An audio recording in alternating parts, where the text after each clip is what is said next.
Hi friends, welcome to my channel. AP వాతావరణ శాఖ నుంచి వెదర్ రిపోర్ట్ అయితే రావడం జరిగింది. బంగాళాఖాతంలో అల్పపీడనం అయితే ఏర్పడింది. అల్పపీడన ప్రభావంతో ఈ రోజు రేపు ఏ జిల్లాల్లో వర్షాలు కురనున్నాయి, దానికి సంబంధించిన వివరాలు అయితే తెలుసుకుందాము.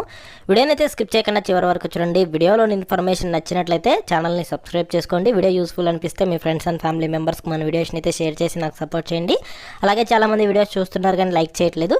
మీరు ఎన్ని లైక్స్ చేస్తే నాకు అంత సపోర్టివ్గా ఉంటుంది. వీడియో కూడా ఎక్కువ మందికి రీచ్ అవ్వడం జరుగుతుంది. వీడియో యూస్ఫుల్ అనిపిస్తే ఛానల్ని రెగ్యులర్గా అయితే ఫాలో అవ్వండి. లైట్ చేయకుండా టాపిక్లకి అయితే వెళ్ళిపోదాము.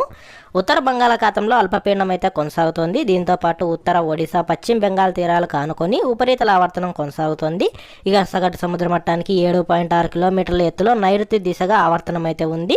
ఇక అల్పపీడనం ఉపరితల ఆవర్తనం ప్రభావంతో రాష్ట్రంలో పలు చోట్ల వర్షాలు అయితే కురుస్తున్నాయి. పలు జిల్లాల్లో తేలికపాటి నుంచి మోస్తరు వర్షాలు, మరికొన్ని జిల్లాల్లో మోస్తరు నుంచి భారీ వర్షాలు అయితే కురుస్తున్నాయి.